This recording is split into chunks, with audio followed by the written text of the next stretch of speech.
Dear students, welcome back to Social Science class. Last ക്ലാസ്സിൽ നമ്മൾ ജോഗ്രഫിയിലെ ഒരു ചാപ്റ്റർ കംപ്ലീറ്റ് ചെയ്തു. ഇന്ന് നമ്മൾ ഹിസ്റ്ററിയിലെ ഒരു പുതിയ ചാപ്റ്റർ സ്റ്റാർട്ട് ചെയ്യാണ്. Chapter medieval India, concept of kingship and nature of administration. Okay, നമ്മളുടെ ഹിസ്റ്ററിയിലെ 4th ചാപ്റ്റർ ആണ് medieval India, concept of kingship and nature of administration എന്ന് പറയുന്നത്.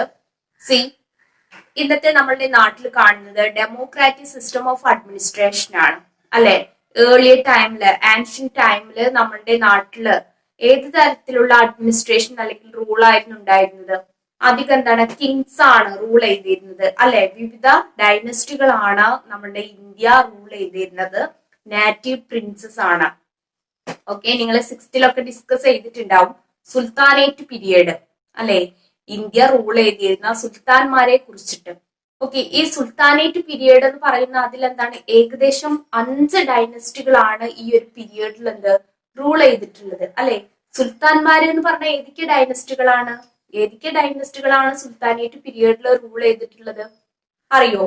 മാമുലുക് ഡൈനസ്റ്റി ഉണ്ട്, ഗൽജി ഡൈനസ്റ്റി ഉണ്ട്, തുഗ്ലക് ഡൈനസ്റ്റി ഉണ്ട്, സയ്യിദ് ഡൈനസ്റ്റി ഉണ്ട്, ദെൻ ലോധി ഡൈനസ്റ്റി അല്ലെ. ഈ 5 ഡൈനസ്റ്റികളെയാണ് നമ്മൾ സുൽത്താനേറ്റ് പീരിയഡ് എന്ന് പറയുന്നത്. ആ ഒരു കാലഘട്ടത്തിൽ ഇന്ത്യ റൂൾ ചെയ്തിരുന്ന മേജർ സുൽത്താൻസ് ഇവരൊക്കെ ആയിരുന്നു, ഈ ഡൈനസ്റ്റികളിൽ പെട്ടതായിരുന്നു. ഓക്കെ, നമ്മൾ ഈ ഒരു ചാപ്റ്ററിൽ ഡിസ്കസ് ചെയ്യുന്നത് ആൻഷ്യൻ മിഡീവൽ ഇന്ത്യ ആണ്. ഓക്കെ, നമ്മളെ കണ്ടംപററി ഇന്ത്യ ആണോ? അല്ല, മിഡീവൽ ഇന്ത്യയെ പറ്റിയിട്ടാണ് നമ്മൾ ഡിസ്കസ് ചെയ്യുന്നത്. ഓക്കെ, മിഡീവൽ ഇന്ത്യയിലെ അഡ്മിനിസ്ട്രേറ്റീവ് സിസ്റ്റം, ലോക്കൽ അഡ്മിനിസ്ട്രേഷൻ തുടങ്ങിയിട്ടുള്ള കാര്യങ്ങളാണ് ഡിസ്കസ് ചെയ്യുന്നത്. മിഡീവൽ ഇന്ത്യ റൂൾ ചെയ്തിരുന്നത് കിങ്സ് ആയിരുന്നില്ലേ? ആ കിങ്സിന്റെ റൂൾസിന്റെ ഫീച്ചേഴ്സ്, അതൊക്കെയാണ് നമ്മൾ ഈ ഒരു ചാപ്റ്ററിൽ ഡിസ്കസ് ചെയ്യുന്നത്. ഓക്കെ, ഫസ്റ്റ് നമ്മൾ ഡിസ്കസ് ചെയ്യുന്നത് സുൽത്താനേറ്റ് പീരിയഡിലെ അഡ്മിനിസ്ട്രേറ്റീവ് സിസ്റ്റംസ് ആയിരുന്നു. നിങ്ങൾക്കറിയാം, ടീച്ചർ ഇപ്പൊ പറഞ്ഞിരുന്നു സുൽത്താനേറ്റ് പീരിയഡ് എന്ന് പറയുന്നത് 5 ഡൈനസ്റ്റികളാണ് അതിൽ റൂൾ ചെയ്തിരുന്നത്. ഓക്കെ, നമുക്ക് സുൽത്താനേറ്റ് അഡ്മിനിസ്ട്രേഷന്റെ ഫീച്ചേഴ്സ് എന്തൊക്കെയാണെന്ന് നോക്കാം. സുൽത്താൻമാര് ഒരു സെൻട്രലൈസ്ഡ് അഡ്മിനിസ്ട്രേറ്റീവ് സിസ്റ്റം ആണ് ഇന്ത്യയിൽ ഇൻട്രൊഡ്യൂസ് ചെയ്തത്.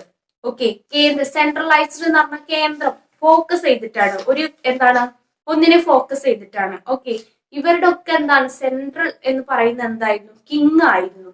ഓക്കെ, രാജാവിനായിരുന്നു മേജർ പവർ ഉണ്ടായിരുന്നത്. അതാണ് സെൻട്രലൈസ്ഡ് അഡ്മിനിസ്ട്രേഷൻ എന്ന് പറയുന്നത്. ഓക്കെ, അവരുടെ സെൻട്രലൈസ്ഡ് അഡ്മിനിസ്ട്രേഷന്റെ ഫീച്ചേഴ്സ് എന്തൊക്കെയാണെന്ന് നമുക്ക് നോക്കാം. Sultans implemented centralised rule in administrative system. Let us examine its important features. First one, influence of Turkish tradition.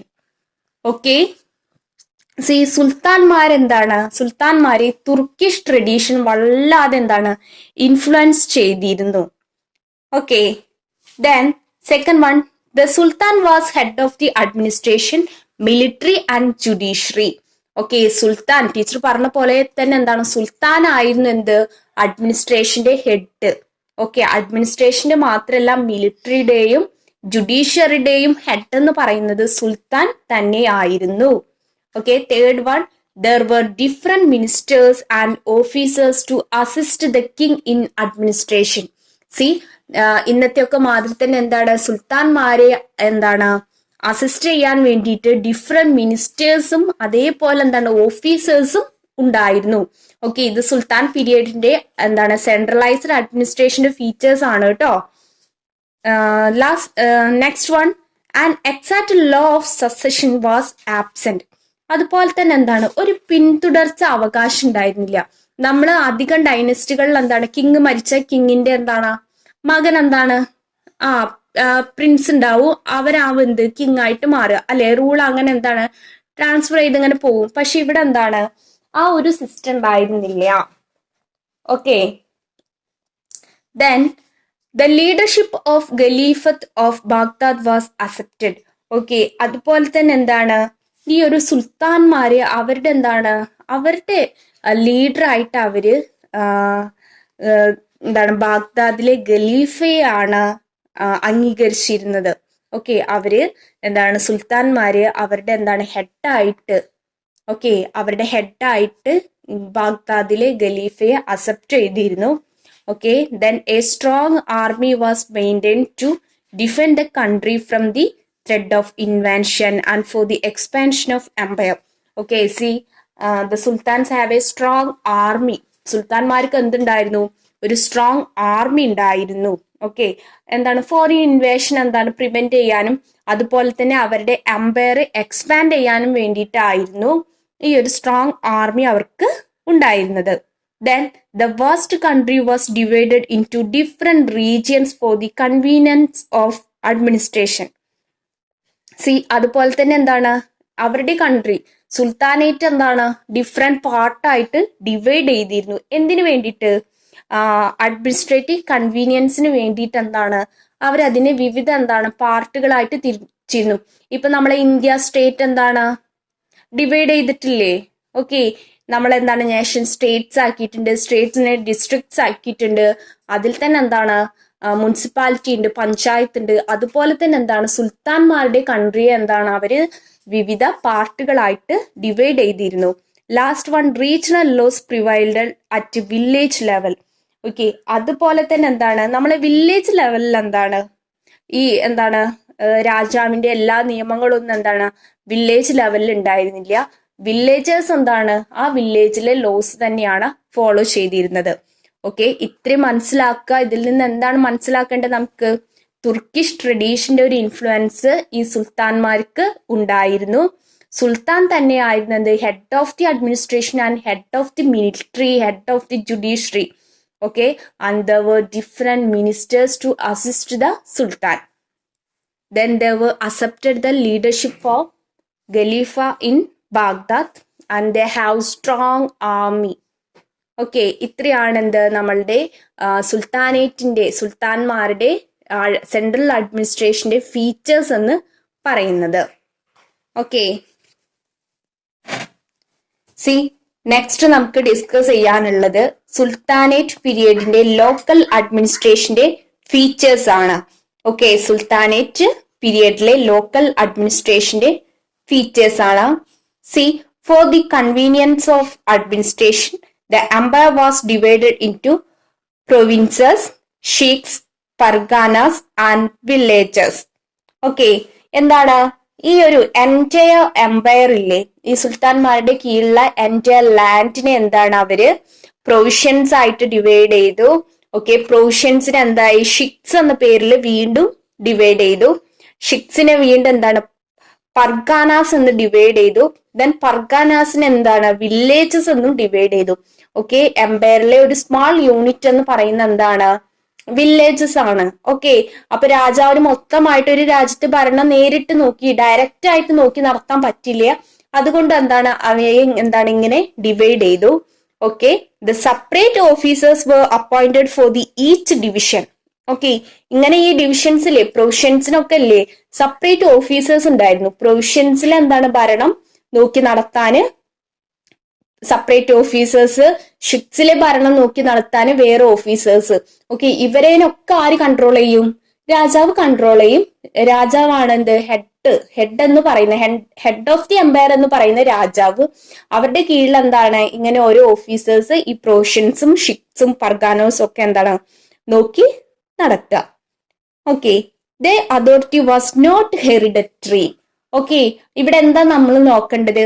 ഈ ഷിക്സിലും പർഗാനാസിലും ഡിഫറെന്റ് ഓഫീസേഴ്സിന് എന്താണ് കിങ് അപ്പോയിന്റ് ചെയ്യുന്നില്ലേ, സുൽത്താൻ അപ്പോയിന്റ് ചെയ്യുന്നില്ലേ? But the authority was not hereditary. അവരുടെ എന്താണ് അതോറിറ്റി എന്താണ് ഹെറിഡിറ്ററി അല്ല, പാരമ്പര്യമല്ല. Okay, അധികം ആൻഷ്യൻ ടൈമിലൊക്കെ എന്താണ് ഹെറിഡിറ്ററി അനുസരിച്ചിട്ടായിരുന്നു ഈ പവേഴ്സ് ഒക്കെ ഇങ്ങനെ ട്രാൻസ്ഫോം ചെയ്തിരുന്നത്. പക്ഷെ ഇവിടെ എന്താണ് ഹെറിഡിറ്ററി അല്ല. അവരെന്താണ് രാജാവിന് ഇഷ്ടമുള്ള ആൾക്കാരെന്താണ് ഈ ഷിക്സിലും പർഗാനേസിലും ഒക്കെ എന്താണ് ഓഫീസർമാരായിട്ട് അപ്പോയിന്റ് ചെയ്യും. Okay, the maintenance of law and order, judicial administration, collection of taxes and organization of army were the chief duties of these officers. Okay, ഈ ഒരു ഓഫീസേഴ്സിന്റെ ഡ്യൂട്ടി എന്തൊക്കെയായിരുന്നു? ഷിക്സിലും പർഗാനാസിലും വില്ലേജസിലും ഒക്കെ എന്താണ് അപ്പോയിന്റ് ചെയ്യപ്പെട്ടിട്ടുള്ള ഓഫീസേഴ്സിന്റെ ഡ്യൂട്ടി എന്തൊക്കെയായിരുന്നു നോക്കൂ. To maintain the law and order. Okay, law and order maintain ചെയ്യുക.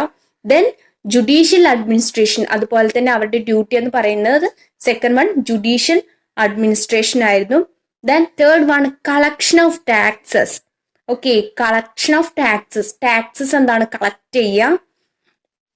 Then organisation of army were the chief duties of these officers. അതുപോലെ തന്നെ എന്താണ് ആർമി ഓർഗനൈസ് ചെയ്യുക.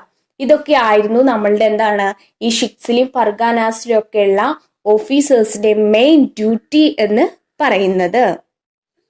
Okay, they were under the direct control of Sultan. Okay, അതുപോലെ തന്നെ ഈ officers ഒക്കെ ആരുടെ ഡയറക്റ്റ് കൺട്രോളിലായിരുന്നു?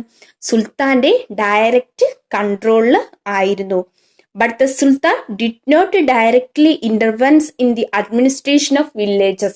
ഓക്കെ, ഇവിടെ എന്താണ് പ്രൊവിൻസിന്റെയും ഷിക്സിന്റെയും പർഗാനാസിന്റെയും എന്താണ് അഡ്മിനിസ്ട്രേഷനിൽ രാജാവ് സുൽത്താൻ എന്താണ് ഡയറക്റ്റ് ആയിട്ട് ഇൻവോൾവ് ചെയ്യായിരുന്നു. പക്ഷെ വില്ലേജിന്റെ അഡ്മിനിസ്ട്രേഷനിൽ എന്താണ് രാജാവ് ഡയറക്റ്റ് ആയിട്ട് എന്താണ് ഇൻവോൾവ് ചെയ്തിരുന്നില്ല. ഓക്കെ, ഇത്രയാണ് എന്ത് അവരുടെ ലോക്കൽ അഡ്മിനിസ്ട്രേഷന്റെ ഫീച്ചേഴ്സ് എന്ന് പറയുന്നത്. ഓക്കെ, സി സ്റ്റുഡൻസ്, അപ്പൊ ഇന്ന് നമ്മൾ എന്തൊക്കെയാണ് ഈ ഒരു ക്ലാസ്സിൽ ഇപ്പൊ ഡിസ്കസ് ചെയ്തത്? സുൽത്താനേറ്റ് പീരിയഡിന്റെ സെൻട്രലൈസ്ഡ് അഡ്മിനിസ്ട്രേഷന്റെ ഫീച്ചേഴ്സ്, അതുപോലെ തന്നെ എന്താണ് അവരുടെ ലോക്കൽ അഡ്മിനിസ്ട്രേഷന്റെ ഫീച്ചേഴ്സ് അല്ലെ. ലോക്കൽ അഡ്മിനിസ്ട്രേഷൻ എന്തൊക്കെയാണ് പറഞ്ഞിട്ടുള്ളത്? എൻ്റെ എംപയറിന് അവരെന്താണ് പ്രൊവിഷ്യൻസ് ആയിട്ട് ഡിവൈഡ് ചെയ്തു, പ്രൊവിഷ്യൻസിനെ ഷിക്സ് ആയിട്ട് ഡിവൈഡ് ചെയ്തു, ഷിക്സിന്റെ എന്താണ് പർഗാനാസ് എന്ന് പറഞ്ഞു, പർഗാനാസിന് എന്താണ് പിന്നീട് വില്ലേജ് ആയിട്ട് ഡിവൈഡ് ചെയ്തു. ഓക്കെ, എംപയറിലെ സ്മാൾ യൂണിറ്റ് എന്ന് പറയുന്ന എന്താണ് വില്ലേജ് ആയി. ഈ ഓരോ എന്താണ് യൂണിറ്റിനും സെപ്പറേറ്റ് ഓഫീസേഴ്സ് ഉണ്ടായിരുന്നു. ഈ ഓഫീസേഴ്സിന് എന്താണ് സെപ്പറേറ്റ് ഡ്യൂട്ടീസ് ആര് കൊടുത്തിരുന്നു? സുൽത്താൻ കൊടുത്തിരുന്നു അല്ലെ. സുൽത്താനേറ്റ് പീരിയഡിൽ സുൽത്താൻ കൊടുത്തിരുന്നു. ഈ ഓഫീസർമാരൊക്കെ എന്താണ് ആരുടെ ഡയറക്റ്റ് കൺട്രോളിലായിരുന്നു? സുൽത്താന്റെ ഡയറക്റ്റ് കൺട്രോളിൽ ആയിരുന്നു. ഓക്കെ, ക്ലിയർ അല്ലേ ആ ഒരു ഭാഗം? ഓക്കെ, നെക്സ്റ്റ് നമുക്ക് ഡിസ്കസ് ചെയ്യാനുള്ളത് ഇക്ത സിസ്റ്റം ആണ്. ഇക്ത സിസ്റ്റം. ഓക്കെ, സുൽത്താനേറ്റ് അഡ്മിനിസ്ട്രേഷന്റെ മെയിൻ ഫീച്ചർ എന്ന് പറയുന്നത് ഇക്ത സിസ്റ്റം ആണ്. ഈ ഒരു സിസ്റ്റം എന്താണ് സുൽത്താനേറ്റ് പീരിയഡിന്റെ ബിഗിനിങ്ങിലാണ് ഇൻട്രൊഡ്യൂസ് ചെയ്യപ്പെട്ടത്. ഓക്കെ, പിന്നീട് എന്താണ് ആ സിസ്റ്റം എന്താണ് അങ്ങനെ കാര്യമായിട്ട് ഉണ്ടായിട്ടില്ല. ഇവിടെ നിങ്ങൾ ശ്രദ്ധിക്കുക, ഇക്ത system is introduced in the beginning of a sultanate period. Okay, sultanate പീരിയഡിന്റെ ബിഗിനിങ്ങിലാണ് ഇക്ത സിസ്റ്റം ഇൻട്രൊഡ്യൂസ് ചെയ്യപ്പെട്ടിട്ടുള്ളത്. ഓക്കെ, ഇക്ത സിസ്റ്റത്തിന്റെ ഫീച്ചേഴ്സ് എന്തൊക്കെയാണെന്ന് നമുക്ക് നോക്കാം. During the beginning of the sultanate period the country was divided into different parts and these were entrusted with the nobles who were also military commanders. These divisions are known as iktas. Okay, and their holders were known as different names as iktada, mukti and wali. Teacher പറഞ്ഞിരുന്നു ഇക്ത system എന്താണ് sultanate പീരിയഡിന്റെ ബിഗിനിങ്ങിലാണ് introduce ചെയ്യപ്പെട്ടിട്ടുള്ളത്. Okay, എന്താണ് ഇക്ത system എന്നാണ് നമുക്ക് അറിയേണ്ടത്. Okay, ഈ എൻ്റെ സുൽത്താൻമാരുടെ ലാൻഡ് ഉണ്ടല്ലോ, എൻ്റെ കിങ്ഡം ഉണ്ടല്ലോ, അതെന്താണ് ഡിഫറെന്റ് യൂണിറ്റ് ആയിട്ട് എന്താണ് ഡിവൈഡ് ചെയ്തിട്ട് ഓരോ എന്താണ് മിലിറ്ററി കമാൻഡേഴ്സിനെയും ഏൽപ്പിച്ചു. ഓക്കെ, ഇപ്പൊ നമ്മളുടെ കയ്യിൽ കുറച്ച് ലാൻഡ് ഉണ്ട് എന്നുണ്ടെങ്കിൽ ആ ലാൻഡ് എന്താണ് ഡിവൈഡ് ചെയ്ത് ഓരോ മിലിറ്ററി കമാൻഡേഴ്സിന് എന്താണ് ഏൽപ്പിച്ചു. ഓക്കെ, ആ ഒരു ലാൻഡിനെയാണ് എന്തെന്ന് വിളിക്കുന്നത്? ഇക്ത എന്ന് വിളിക്കുന്നത്. ഓക്കെ, അവർക്ക് കൊടുത്തിട്ടുള്ള ലാൻഡിനെയാണ് ഇക്ത എന്ന് വിളിക്കുന്നത്. അത് ആർക്കാണ് കൊടുത്തത്? ആ ഒരു എന്താണ് ഇക്ത ഹോൾഡ് ചെയ്തിട്ടുള്ള ആൾക്കാരില്ലേ, ഹോൾഡേഴ്സ് ഇല്ലേ, അവരെയാണ് നമ്മൾ ഇക്തദാർ, മുക്തി, വാലി തുടങ്ങിയിട്ടുള്ള പേരുകളിൽ വിളിക്കുന്നത്. ഓക്കെ, ഇക്ത means land and land holders is called ഇക്തദ, mukti and wali. Okay, then the revenue collection and judicial administration of these divisions were the main duties of these iqtidars. See, ഇക്തദാർസിന് എന്താണ് കുറച്ച് duties ഉണ്ടായിരുന്നു. Okay, എന്തൊക്കെയായിരുന്നു duties എന്ന് നോക്കൂ. the revenue collection and judicial administration of these divisions. Okay, അവരുടെ കയ്യിൽ എന്താണ്, ഇപ്പൊ എന്താണ്, ഇക്തദാറിന്റെ കയ്യിൽ ഒരു ഇക്ത ഉണ്ടാവും, ഒരു ലാൻഡ് ഉണ്ടാവും അല്ലെ, ആ ഭാഗത്ത് എന്താണ് റവന്യൂ കളക്ട് ചെയ്യുന്നതും ജുഡീഷ്യൽ അഡ്മിനിസ്ട്രേഷൻ ആരുടെ ഡ്യൂട്ടി ആയിരുന്നു? ഇക്തദാറിന്റെ ഡ്യൂട്ടി ആയിരുന്നു. ഓക്കെ, ഞാൻ നിങ്ങൾക്ക് കുറച്ച് നിങ്ങളുടെ 9th എന്താണ് കുട്ടികൾക്ക് എന്താണ് ലാൻഡ് ഡിവൈഡ് ചെയ്ത് തന്നു, ഓരോ ഭാഗം. ഓക്കെ, മലപ്പുറം ജില്ലയിലെ വിവിധ ഭാഗങ്ങൾ തന്നു, പൊന്നാനി, വളാഞ്ചേരി അങ്ങനെയുള്ള ഭാഗങ്ങൾ തന്നു. ഓക്കെ, അങ്ങനെ എന്താണ് ഇപ്പൊ പൊന്നാനി കിട്ടിയ ആൾ എന്ത് ചെയ്യണം? ആ ഒരു ഭാഗത്ത് എന്താണ് ലോ ആൻഡ് ഓർഡർ മെയിൻറ്റെയിൻ ചെയ്യണം. അതുപോലെ തന്നെ അവിടുത്തെ ഫാമേഴ്സിന്റെ കയ്യിൽ നിന്ന് എന്ത് കളക്ട് ചെയ്യണം? ടാക്സും കളക്ട് ചെയ്യണം. ഓക്കെ, ഇത് തന്നെ ആയിരുന്നു ആർക്ക് കൊടുത്തിട്ടുള്ള ഡ്യൂട്ടി? ഇക്തദാറിന് കൊടുത്തിട്ടുള്ളത്. അവരുടെ ഇക്തയിൽ എന്താണ് ലാൻഡ് റവന്യൂ കളക്ട് ചെയ്യുക, ജുഡീഷ്യൽ അഡ്മിനിസ്ട്രേഷൻ തുടങ്ങിയതൊക്കെ ആയിരുന്നു അവരുടെ മെയിൻ ഡ്യൂട്ടീസ് എന്ന് പറയുന്നത്. Okay, and they were also duty born to maintain an army of their own. അതുപോലെ തന്നെ എന്താണ് അവരുടേതായിട്ടുള്ള ഒരു ആർമി അവര് ക്രിയേറ്റ് ചെയ്യണം. ഓക്കെ, ഇപ്പൊ എന്താണ് ഒരു ഇക്തദാറ് ആ ഇക്തയിലെ ജനങ്ങളെ ഒക്കെ ഉൾക്കൊള്ളിച്ചു കൊണ്ടിട്ട് എന്ത് ഉണ്ടാക്കണം? ഒരു മിലിറ്ററി ആർമി ഉണ്ടാക്കണം. അപ്പൊ മൂന്ന് റെസ്പോൺസിബിലിറ്റി അല്ലെങ്കിൽ ഡ്യൂട്ടീസ് ആണ് ഇപ്പൊ ഇക്തദാർക്കുള്ളത് അല്ലെ. ഫസ്റ്റ് വൺ എന്തായിരുന്നു? Collection of land revenue, then judicial administration, maintain a strong military army. Okay, they used part of the revenue collected from the ICTA for their own expense and rest for the conducting the administration. Okay, അതുപോലെ തന്നെ എന്താണ് അവർ ഇക്തയിൽ നിന്ന് land revenue collect ചെയ്യുന്നില്ലേ, ആ land റവന്യൂവിൽ ഒരു ഭാഗം എന്താണ് അവരുടെ എക്സ്പെൻസിന് വേണ്ടിയിട്ട് എടുക്കാം, അവരുടെ ഒരു വരുമാനമായിട്ട് അവരെടുക്കാം. അതുപോലെ തന്നെ ബാക്കിയുള്ളത് എന്താണ് അവരുടെ അഡ്മിനിസ്ട്രേഷന്റെ എക്സ്പെൻസ് ആയിട്ടും എടുക്കും. Okay, but they were not provided with the independent authority, hence the administration at the center becomes strong. The authority of Iktadas got restricted. The Iktas later become the provinces. See, അതുപോലെ തന്നെ എന്താണ് ഈ teacher പറഞ്ഞു ഇക്തദാർസിന് എന്താണ് strong army maintain ചെയ്യണം. അതുപോലെ തന്നെ എന്താണ് അവർ കളക്ട് ചെയ്ത ടാക്സിന്റെ ഒരു ഭാഗം എന്താണ് അവരുടെ എക്സ്പെൻസിന് വേണ്ടിയിട്ട് എടുക്കാം. അതുപോലെ തന്നെ ബാക്കിയുള്ളത് അഡ്മിനിസ്ട്രേറ്റീവ് എക്സ്പെൻസിന് വേണ്ടിയിട്ട് എടുക്കാം. പക്ഷെ ഇവർക്കൊന്നും എന്തുണ്ടായിരുന്നില്ല? ഇൻഡിപെൻഡന്റ് പവർ ഉണ്ടായിരുന്നില്ല. ഓക്കെ, അവർക്ക് ഇൻഡിപെൻഡന്റ് പവർ ഉണ്ടായിരുന്നില്ല.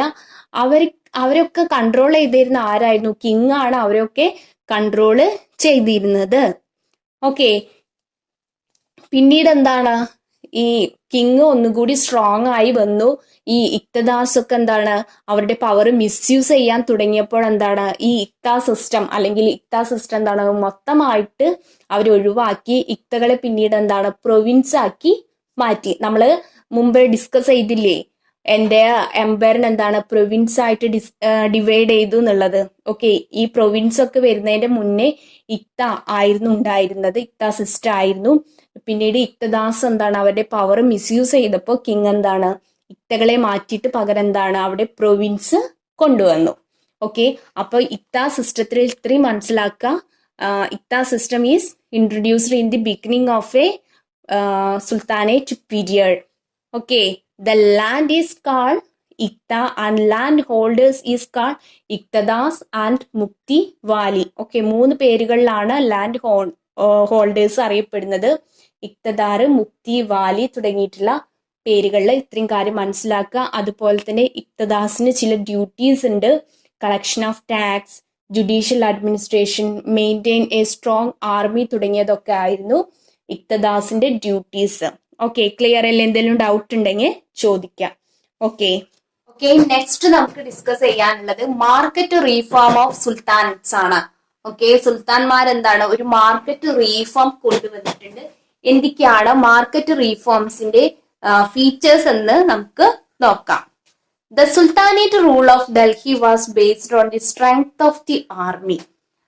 നമ്മള് എന്താണ് സെൻട്രലൈസ്ഡ് അഡ്മിനിസ്ട്രേഷന്റെ ഫീച്ചേഴ്സ് പറഞ്ഞപ്പോൾ പറഞ്ഞിരുന്നു സുൽത്താൻമാർക്ക് എന്താണ് സ്ട്രോങ് ആയിട്ടുള്ള ഒരു ആർമി ഉണ്ടായിരുന്നു. ഈ ആർമിയുടെ ബേസിലാണ് അവർ എന്ത് നടത്തിയിരുന്നത്? അഡ്മിനിസ്ട്രേഷൻ നടത്തിയിരുന്നത്. എനിമീസിനൊക്കെ സപ്രസ് ചെയ്തും ഫോറിൻ ഇൻവെൻഷനൊക്കെ പ്രിവെന്റ് ചെയ്യാനൊക്കെ എന്ത് വേണം? സ്ട്രോങ് ആർമി വേണം അല്ലേ? ഓക്കെ, അപ്പൊ എന്താണ്, അവർക്ക് സുൽത്താൻമാർക്ക് നല്ലൊരു ആർമി ഉണ്ടായിരുന്നു. The sultans always paid attention to maintain a well equipped army. ഈ സുൽത്താനേറ്റ് പീരീഡിലെ എല്ലാ സുൽത്താൻമാരും എന്താണ്, ഒരു strong army, well equipped army, എല്ലാ ആയുധങ്ങളും കൂടിയിട്ടുള്ള എന്താണ് ആർമി മെയിൻറ്റെയിൻ ചെയ്യാൻ വേണ്ടിയിട്ട് പ്രത്യേകമായിട്ട് ശ്രദ്ധിച്ചിരുന്നു. C, market regulation of Alauddin Khalji was A reform implemented with the intention of maintain a large army with less expenditure. Okay, ഇവിടെ മാർക്കറ്റ് റീഫോം എന്ന് പറയുന്നത് ആരാണ് കൊണ്ടുവന്നിട്ടുള്ളത്? അലാവുദ്ദീൻ ഖൽജി ആണ്. അലാവുദ്ദീൻ ഖൽജി കൊണ്ടുവന്നിട്ടുള്ള ഒരു റീഫോം ആണ്. ഖൽജി ഡൈനസ്റ്റിയിലെ എന്താണ് സുൽത്താനാണ് അലാവുദ്ദീൻ ഖൽജി എന്ന് പറയുന്നത് സുൽത്താൻ. ഓക്കെ, അദ്ദേഹം കൊണ്ടുവന്നിട്ടുള്ള ഒരു റീഫോം ആണ് മാർക്കറ്റ് റീഫോം. ആ മാർക്കറ്റ് റീഫോമിന്റെ എയിം എന്തായിരുന്നു? Maintaining A large army with less expenditure. Okay, എന്താണ്, ഒരു നല്ലൊരു ആർമി, ഒരു ലാർജ് ആർമി മെയിൻറ്റെയിൻ ചെയ്യുക വിത്ത് ലെസ് എക്സ്പെൻഡിച്ചർ. ചിലവ് കുറഞ്ഞ രീതിയിൽ എന്താണ്, തീരെ ചിലവില്ലാതെ എന്താണ് ഒരു നല്ലൊരു ആർമി മെയിൻറ്റെയിൻ ചെയ്യാം. ആർമി ഒക്കെ നല്ലൊരു army, strong army, well equipped army ഒക്കെ മെയിൻറ്റെയിൻ ചെയ്യാൻ നമുക്ക് എന്ത് വേണം? നല്ല എക്സ്പെൻഡിച്ചർ ആവശ്യമാണ്. പക്ഷെ അലാവുദ്ദീൻ ഖൽജിക്ക് എന്ത് വേണം? സ്ട്രോങ് ആയിട്ട് വെൽ എക്യുപ്പൈഡ് ആയിട്ടുള്ള ഒരു ആർമി വേണം. ബട്ട് എന്താണ്, എക്സ്പെൻഡിച്ചർ കൂടാനും പാടില്ല. ഓക്കെ, അങ്ങനെ എന്താണ് അദ്ദേഹം ഇൻട്രൊഡ്യൂസ് ചെയ്തിട്ടുള്ള ഒരു റീഫോം ആണ് മാർക്കറ്റ് റീഫോം എന്ന് പറയുന്നത്. അതിൽ അദ്ദേഹം എന്താണ് ചെയ്തതെന്ന് നമുക്ക് നോക്കാം.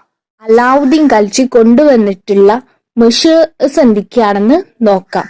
First one, the prices of essential commodities to reduce the military expenditure. Military expenditure reduce ചെയ്യാൻ വേണ്ടിയിട്ട് എസെൻഷ്യൽ കമ്മോഡിറ്റീസിന്റെ പ്രൈസസ് ഒക്കെ എന്താണ് കൺട്രോൾ ചെയ്യാണ് ചെയ്തത്. Okay, as a part of this government fixed the prices of essential commodities. ഇതിന്റെ ഭാഗമായിട്ട് government എല്ലാ കമ്മോഡിറ്റീസിന്റെയും പ്രൈസ് ഫിക്സ് ചെയ്തു. Then the merchants were forced to sell their products at a fixed price. അങ്ങനെ ഗവൺമെന്റ് എന്താണ് മെർച്ചന്റ്സിനോട് പറഞ്ഞു, നിങ്ങൾ എന്താണ് കമ്മോഡിറ്റീസ് ഒരു ഫിക്സ്ഡ് പ്രൈസിൽ വിൽക്കാൻ, സെല് ചെയ്യാനേ പാടുള്ളൂ എന്ന് പറഞ്ഞു. ഓക്കെ, സുൽത്താന്റെ എംപയറിൽ എല്ലാ സ്ഥലത്തും ഒരു കമ്മോഡിറ്റിക്ക് എന്താണ് ഫിക്സ്ഡ് പ്രൈസ് ആയിരിക്കും. ഓക്കെ, സുൽത്താന്റെ എന്താണ് എംപയറിൽ ചെല്ലിട്ട് നമ്മൾ അരി വാങ്ങാണ്. ആ അരിക്ക് എന്താണ് ആ ഒരു ഭാഗത്ത് എല്ലായിടത്തും എന്താണ് ഒരേ പ്രൈസ് ആയിരിക്കും. ആ ഒരു പ്രൈസ് കൂട്ടിയിട്ടോ കുറച്ചിട്ടോ കൊടുക്കാൻ പാടില്ല എന്നത് ആര് പറഞ്ഞു? സുൽത്താൻ പറഞ്ഞു. Then black marketeers and hoarders were strictly punished.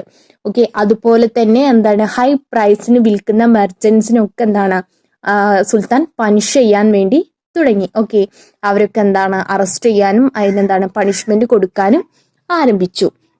The weights and measures were unified. അതുപോലെ തന്നെ എന്താണ് വെയ്റ്റ്സ്, നമ്മൾ എന്താണ് തൂക്കാൻ വേണ്ടി കമ്മോഡിറ്റീസ് ഒക്കെ തൂക്കാൻ വേണ്ടി ഉപയോഗിക്കുന്ന വെയ്റ്റ്സും മെഷേഴ്സും ഒക്കെ എന്താണ് യൂണിഫൈഡ് ചെയ്തു. Okay, the government establish granaries to store the grains bought from the peasants. പെസൻസിന്റെ കയ്യിൽ നിന്ന് എന്താണ് റൈസും വീറ്റും ഒക്കെ സ്റ്റോർ ചെയ്യാനുള്ള ഗ്രാനറീസും ഗവൺമെന്റ് എസ്റ്റാബ്ലിഷ് ചെയ്തു. Then the corns were distributed during the time of famines at a moderate price. അതുപോലെ തന്നെ മോഡറേറ്റ് പ്രൈസിൽ എന്താണ് എല്ലാവർക്കും ഫാമിൻസിന്റെ ടൈമിലൊക്കെ എന്താണ് കമ്മോഡിറ്റീസ് അവൈലബിൾ ആക്കി.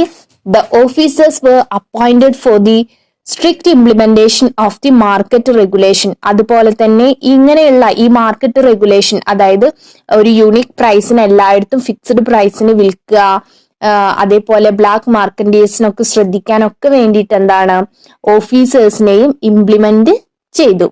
ഓക്കെ, ഇതിന്റെ ഒക്കെ റിസൾട്ട് ആയിട്ട് as a result the soldiers were able to purchase the commodities at moderate price. ഇതിന്റെ ഒക്കെ ഭാഗമായിട്ട് എന്താണ് ഈ സോൾജേഴ്സിന് എന്താണ് മോഡറേറ്റ് പ്രൈസിന്, വളരെ ലോ പ്രൈസിന് എന്താണ് കമ്മോഡിറ്റീസ് പർച്ചേസ് ചെയ്യാൻ പറ്റി. നിങ്ങൾക്ക് മനസ്സിലായില്ലേ? അതായത് എന്താണ് ഒരു കമ്മോഡിറ്റിക്ക് എന്താണ് ഒരേ പ്രൈസ്. ഓക്കെ, ഏത് ഭാഗത്തും എന്താണ് ഒരേ പ്രൈസേ ഉണ്ടാവുള്ളൂ. അത് ലോ പ്രൈസിനായിരിക്കും ഒരു മോഡറേറ്റ് പ്രൈസിന് കൊടുക്കാൻ തുടങ്ങി. അപ്പൊ നമുക്ക് എന്താണ് നമ്മളെ എക്സ്പെൻഡിച്ചറും കുറഞ്ഞു. സോൾജേഴ്സിന് എന്താണ് ലോ എക്സ്പെൻഡിച്ചറിൽ എന്താണ് സാധനങ്ങൾ പർച്ചേസ് ചെയ്യാൻ വേണ്ടി സാധിച്ചു. Okay, there was no need to pay them high salaries. ഇങ്ങനെ എന്താണ്, ഈ നമ്മളെ സോൾജിയേഴ്സിന് കുറഞ്ഞ വിലയ്ക്ക് കമ്മോഡിറ്റീസ് ഒക്കെ അവൈലബിൾ ആയി. അങ്ങനെ എന്താണ്, അവർക്ക് എന്ത് കൊടുക്കേണ്ടി വരില്ല, ഹൈ സാലറി കൊടുക്കേണ്ടി വരില്ല. ഓക്കെ, സാധനങ്ങൾക്കൊക്കെ എന്താണ്, മോഡറേറ്റ് പ്രൈസ് ആണ്, ലോ പ്രൈസ് ആണ്. അപ്പൊ അവർക്ക് ഹൈ സാലറിയുടെ ആവശ്യമുണ്ടോ? ഇല്ല. ഹൈ സാലറി എന്തുകൊണ്ടാണ് കൊടുക്കുന്നത് നമ്മള്? കാരണം നമ്മളുടെ എന്താണ്, എക്സ്പെൻഡിച്ചർ കൂടുതലാണെന്നുണ്ടെങ്കിൽ നമുക്ക് എന്താണ്, ഹൈ സാലറി വേണം. പക്ഷെ ഇവിടെ നമ്മളെ എക്സ്പെൻഡിച്ചർ എന്താ, ലോ ആണ്. അപ്പൊ എന്താണ്, സോൾജേഴ്സിന് എന്താണ്, ഹൈ സാലറി കൊടുക്കണ്ട, ലോ സാലറി കൊടുത്താൽ മതി. Okay, though these acts the Sultan curtailed the military expenditure and amount the saved utilized to enhance the strength of army. Okay, ഇങ്ങനെ എന്താണ്, കുറഞ്ഞ എന്താണ് സാലറിയിൽ കൂടുതൽ സോൾജിയേഴ്സിനെയും നല്ല സ്ട്രോങ് ആർമീനെയും മെയിൻറ്റെയിൻ ചെയ്യാൻ അലാവുദ്ദീൻ ഖൽജിക്ക് പറ്റി. അപ്പം ഇത്രയും മനസ്സിലാക്കുക, എന്താണ്, low expenditure well equipped army maintain ചെയ്യാൻ അലാവുദ്ദീൻ ഖൽജി ഇൻട്രൊഡ്യൂസ് ചെയ്തിട്ടുള്ള പോളിസിയാണ് മാർക്കറ്റ് റീഫോം എന്ന് പറയുന്നത്. മാർക്കറ്റ് റീഫോമിൽ അലാവുദ്ദീൻ ഖൽജി ഇത്രയാണ് ചെയ്തത്. മാർക്കറ്റിലെ എല്ലാ കമ്മോഡിറ്റീസിൻ്റെയും പ്രൈസ് ഫിക്സ് ചെയ്തു. ഇത് മോഡറേറ്റ് പ്രൈസിൽ സോൾജിയേഴ്സിന് അവൈലബിൾ ആക്കി കൊടുത്തു. ഈ സോൾജിയേഴ്സിന് മോഡറേറ്റ് പ്രൈസിൽ കമ്മോഡിറ്റീസ് കിട്ടിയപ്പോൾ അവർക്ക് എന്തിൻ്റെ ആവശ്യമില്ലാതെയായി വന്നു, ഹൈ സാലറിയുടെ ആവശ്യമില്ലാതെയായി വന്നു. അങ്ങനെ ലോ സാലറിയിൽ എന്താണ്, അലാവുദ്ദീൻ ഖൽജി ഒരു സ്ട്രോങ് ആയിട്ടുള്ള ഒരു ആർമിയെ മെയിൻറ്റെയിൻ ചെയ്തു. ഓക്കെ, ഡിയർ സ്റ്റുഡൻസ്, ഇന്നത്തെ ക്ലാസ്സിൽ നമ്മൾ ഡിസ്കസ് ചെയ്തത് സുൽത്താനേറ്റ് പീരിയഡിന്റെ അഡ്മിനിസ്ട്രേറ്റീവ് ഫീച്ചേഴ്സ് ആണ്. എന്തൊക്കെയാണ് സുൽത്താനേറ്റ് പീരിയഡിന്റെ അഡ്മിനിസ്ട്രേറ്റീവ് ഫീച്ചേഴ്സ് എന്ന് മനസ്സിലാക്കി വെക്കാം. സെൻട്രലൈസ്ഡ് അഡ്മിനിസ്ട്രേഷൻ ആയിരുന്നു. ലോക്കൽ അഡ്മിനിസ്ട്രേഷൻ അവരെ പ്രൊവിൻസസ്, ഷിറ്റ്സ്, പർഗാനാസ്, വില്ലേജ് എന്നിങ്ങനെ എന്താണ് എൻറ്റയർ എംപയറിനെ ഡിവൈഡ് ചെയ്തിരുന്നു. അതുപോലെ തന്നെ ഇക്ത എന്ന് പറയുന്ന ഒരു സിസ്റ്റം. പിന്നെ എന്താണ്, മാർക്കറ്റ് റീഫോം ആണ് സുൽത്താനേറ്റ് അഡ്മിനിസ്ട്രേഷനിൽ നമുക്ക് മെയിൻ ആയിട്ട് പഠിക്കാനുള്ളത്. അതിൽ എന്തെങ്കിലും ഡൗട്ട് ഉണ്ട് എന്നുണ്ടെങ്കിൽ ചോദിക്കാം. ഓക്കെ.